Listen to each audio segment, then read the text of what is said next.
नमस्कार, social platform देख रहे हैं आप। मैं हूं आपके साथ अनिल। रात के बज रहे हैं 8 और इस समय मैं दिल्ली के जंतर मंतर पर मौजूद हूं। जंतर मंतर पर मौजूद होने का सबसे बड़ा कारण आपको पता ही है, पीछे महिला पहलवानों का प्रदर्शन चल रहा है और लगातार 20-25 दिन से वो लोग प्रदर्शन कर रहे हैं अपनी मांगों को लेके। मांग उनकी ये है कि ब्रजभूषण शरण सिंह ने जो कृतज्ञ किए हैं, जो काले काम किए हैं, उन पे कहीं ना कहीं सरकार पर्दा डालने का काम कर रही है और वो अपनी मांगों को लेके अडिग हैं, इसीलिए जंतर मंतर पे। हाँ, सबसे पहले तो आपका बहुत बहुत स्वागत है। Thank you very much. ऐसी क्या ज़रूरत पड़ गई कि जो महिला पहलवानों को जंतर मंतर पर आना पड़ गया? देखिए, इनके साथ में काफ़ी बरसों से कुछ जुल्म हो रहा था, कुछ सेक्सुअल हरासमेंट हो रहा था जी। तो बहुत दिन से महिलाएं बोल नहीं पा रही थी, बेचारी हिम्मत नहीं कर पा रही थी। और ये इनके साथ ही नहीं, और भी लड़कियों के साथ हुआ है। वो छोटी भी हैं कई, तो बेचारी नाबालिग, एक तो उसमें नाबालिग भी हैं, तो वो बोल नहीं पा रही थी। तो ये काफ़ी दिन से सहन करते रहे। इनको धमकियाँ दी जाती थी, करियर ख़राब कर देंगे, ये कर देंगे, तमाम प्रेशर थे। और फिर समाज का भी लड़कियों पे प्रेशर होता है हमेशा कि कोई बात ओपनली बोलेंगे, हमारे बारे में लोग क्या बोलेंगे, क्या सोचेंगे, तमाम तरह के इंटरप्रिटेशन होते हैं लोगों के, वो क्या बोलेंगे, हमारी इमेज ना ख़राब हो। तो सब कुछ सहते सहते जब एक जुल्म की एक हद हो गई, जब पानी जब गले तक आ गया इनके, जब तो बहुत परेशान हो गए, तो आखिरी में इन्होंने कसम खा ली कि अब हम इनके खिलाफ में मोर्चा खोलेंगे। तो उसके बाद में ये जंतर मंतर पे बैठे, 3 महीने पहले बैठे थे। इनको जल्दी से अनुराग ठाकुर जी थे और दूसरे तमाम लोग आए इनके पास और बात करी इनसे, और इनसे मीटिंग करी और इनको समझाया गया कि एक समिति बनाएंगे और आपका सारी चीज़ों का समाधान हो जाएगा। वो समिति बनी दिखाने के लिए मैरीकॉम को बनाया, वो बीजेपी के ही राज्यसभा के अंदर वो हैं, और वो तमाम सिस्टम बनाया। पीटी उषा जी भी, ये सब लोग की एक समिति बनाई, लेकिन उसकी रिपोर्ट के अंदर कुछ आया, इनको बताया नहीं गया कुछ भी, उसके बारे में रिपोर्ट नहीं बताई गई। तो ये काफ़ी लिंगर ऑन चलता रहा। ये पूछे बार बार कि भाई उसका क्या हुआ, रिपोर्ट का क्या हुआ, क्या डिसीजन लिया, क्या वो बंदा FIR लॉन्च हुई, क्या वो अरेस्ट हुआ, क्या वो पद से हटा, कुछ एक्शन लिया ब्रजभूषण शरण सिंह के खिलाफ। तो इनको कुछ भी बताया नहीं गया और गोल मोल बात करी गई और इनको डिले करा। तो दुखी होकर फिर दोबारा से तीसरे महीने के अंदर आके दोबारा बैठे। क्या लगता है कहीं ना कहीं पुलिस प्रशासन और जो सरकार है वो कहीं ना कहीं ब्रजभूषण शरण सिंह को वो दे रही है संरक्षण?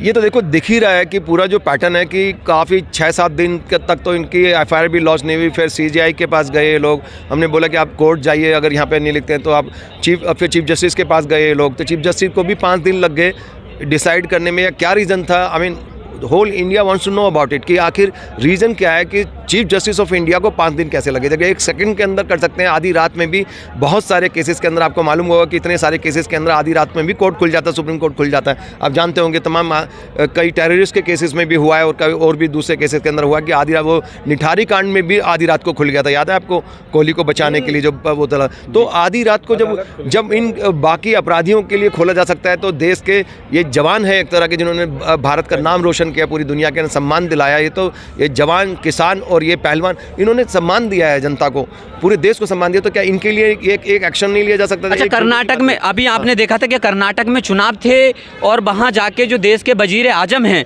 वो रैलियां कर रहे थे, सभाएं कर रहे थे, और उस टाइम से पहले, उससे 4-5 दिन पहले से महिला पहलवान लगातार जंतर मंतर पर प्रदर्शन कर रहे हैं। उनकी बात ही क्यों नहीं उनके कानों तक पहुंच पा रही है? ये देखिए, बात तो सब जानते हैं। जब जो इंसान, जो भी नेता हैं, बड़े बड़े नेता हैं, ये लोग पूरी दुनिया घूमते हैं, पूरी दुनिया के विश्व गुरु बनना चाहते हैं, विश्व टॉप ग्लोबल लीडर बनना चाहते हैं, इनके ख्वाब हैं। तो क्या आपको लगता है कि दिल्ली के अंदर संसद भवन के इतना नज़दीक होकर भी यहाँ जो कुछ चल रहा है क्या उनको पता नहीं? पूरी नॉलेज है उनको, हर चीज़ के बारे में पता होता है, लेकिन करे तो क्या करे, अपने जो उनका जो सांसद है, इतने बार का 5 बार का सांसद है वो, और वो उसके बाद में उनकी जो वोट बैंक जो पॉलिटिक्स है यूपी के अंदर, जो मेन मुद्दा फंस रहा है यूपी के अंदर इतनी ज़्यादा सीटें होती हैं, लोकसभा के 80 के करीब सीटें होती हैं, और वो वहाँ पे अगर ठाकुरों के वोट अगर चले गए तो पूरी इक्वेशन चेंज हो जाएगी और कहानी बिगड़ जाएगी। तो वो एक तरह से वो एक्शन ले ना ले इसकी दुविधा के अंदर है। तब तक उन्होंने सोचा कि चलो कर्नाटक के अंदर ये पहले इस पर फोकस करके रखते हैं, इस पर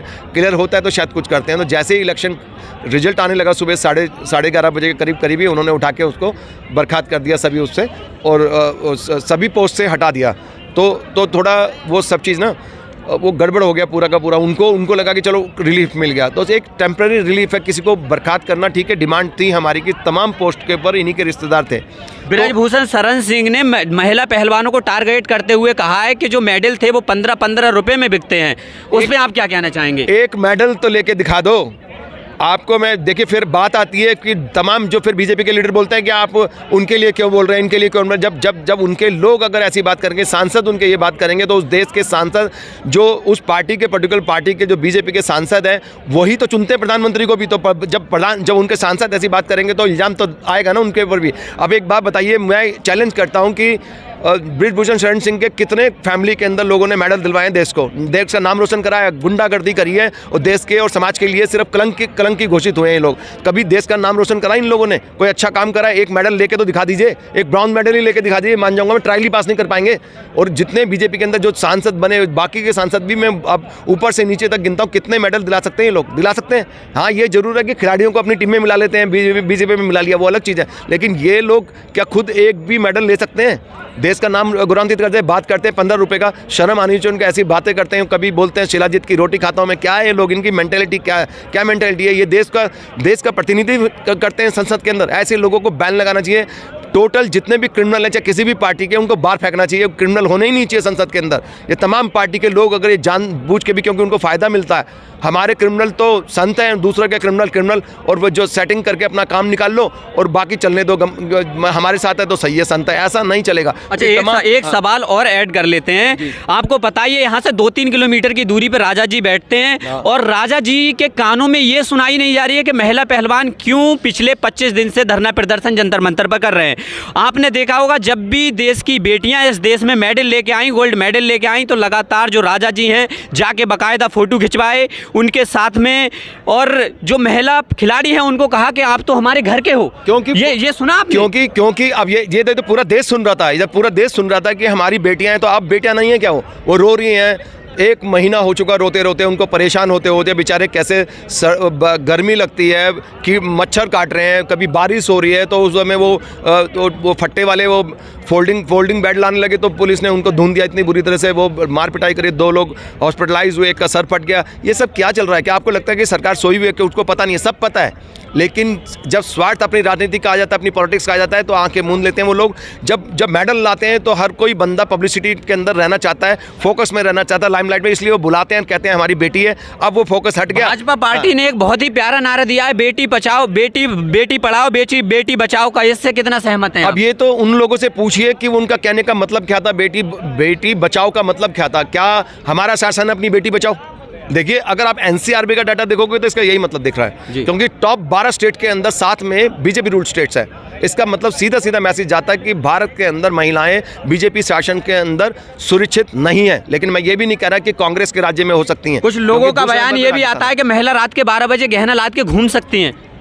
भाई, इसमें एक वेलफेयर सोसाइटी की अगर आप बात करते हैं, एक अच्छा सुशासन की अगर आप बात करते हैं, एक गवर्नेंस की बात करते हैं, तो फिर उसके अंदर तो यही होना चाहिए कि जिस देश के अंदर, जिस समाज के अंदर उनकी बेटियां या महिलाएं सुरक्षित नहीं है, तो वहाँ पे वो डेमोक्रेसी कह ही नहीं सकते आपके। डेमोक्रेसी सिर्फ आदमियों के लिए है कि वो फ्री होकर घूमे, गुंडागर्दी करते रहे और लड़कियों को अंदर बंद करके रख दो ताले के अंदर। ऐसा नहीं है। ये नया ज़माना है, जेंडर इक्विटी की बात है, जेंडर इक्वालिटी की बात है। यहाँ पर बराबरी का दर्जा है महिलाओं का, और उससे ज़्यादा है, क्योंकि महिला ने आदमी को जन्म दिया है, आदमी ने औरत को जन्म नहीं दिया है।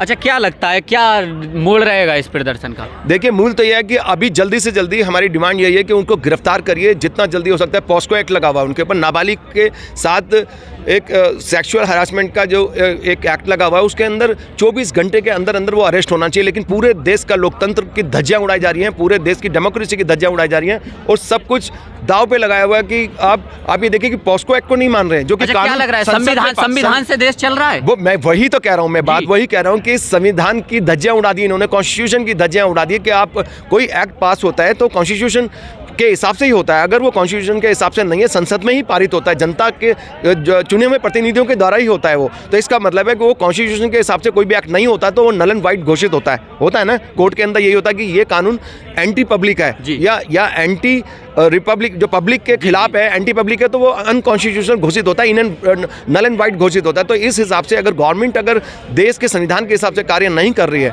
तो इसका मतलब है इस सरकार को भी नल एंड वाइट घोषित कर देना चाहिए, इसको भी डिसमिस करना चाहिए, इसको रिजाइन करना चाहिए देश की सरकार को, कि ये अगर कानून का पालन नहीं करोगे, अगर संविधान का पालन नहीं करोगे, तो समझ लो आप खुद ही क्रिमिनल जनता की नज़र के अंदर बनते हैं। आप सबसे बड़े क्रिमिनल वो लोग हैं जो संविधान को नहीं मानते हैं या किसी कानून को नहीं मानते। मुझे बताइए, पॉस्को एक्ट में वो कानून लगने के बाद भी वो बंदा अभी भी फ्री घूम रहा है, उसको अरेस्ट नहीं करा जा रहा है, और ये सबसे बड़ी चीज़ है। बहुत से बयानात ऐसे आए कि हम महिला खिलाड़ी जो हैं देश का भविष्य हैं, हमारे देश का भविष्य महिला के पहलवानों के हाथ में है। फिर लगातार देखा गया कि महिला पहलवानों को यहाँ जंतर मंतर पर आना पड़ा, उसके बाद दोबारा आना पड़ा। लगातार कई नेता भी यहाँ, छोटे बड़े नेता भी आ रहे हैं यहाँ। एक दलित मूवमेंट, जो दलित मूवमेंट चलाते हैं, दलित की राजनीति करते हैं, चंद्रशेखर रावण, वो भी जंतर मंतर पर आए। उन्होंने कहा मैं 8वें दिन यहाँ फिर दोबारा आऊँगा, दोबारा भी वो आए। क्या लगता है उनसे कितना प्रभाव पड़ा है?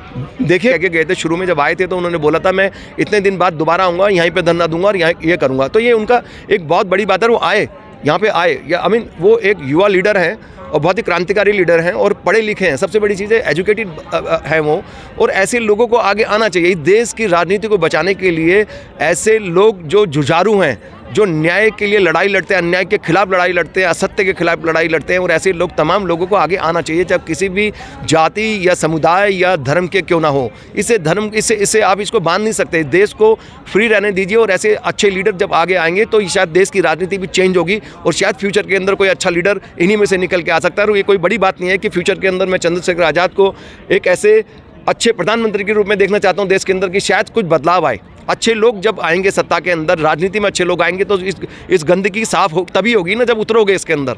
अब दूर से डरते रहोगे राजनीति को, नहीं गंदा, आप गंदगी को साफ करने के लिए उतरना पड़ेगा। और ये इतने डायनेमिक हैं। आई मीन मैं इनकी तारीफ खामा नहीं कर रहा हूँ, ये बताते हैं कि पूरे के पूरे सिस्टम से लड़ते हैं, लड़ने वाले लोग हैं। तो ऐसे लोग चाहिए, और इन जैसे और भी 2-4 नेता और चाहिए हमें, जो इस देश की राजनीति को साफ कर सके और बदल सके। और ये बहुत अच्छी बात है वो आए।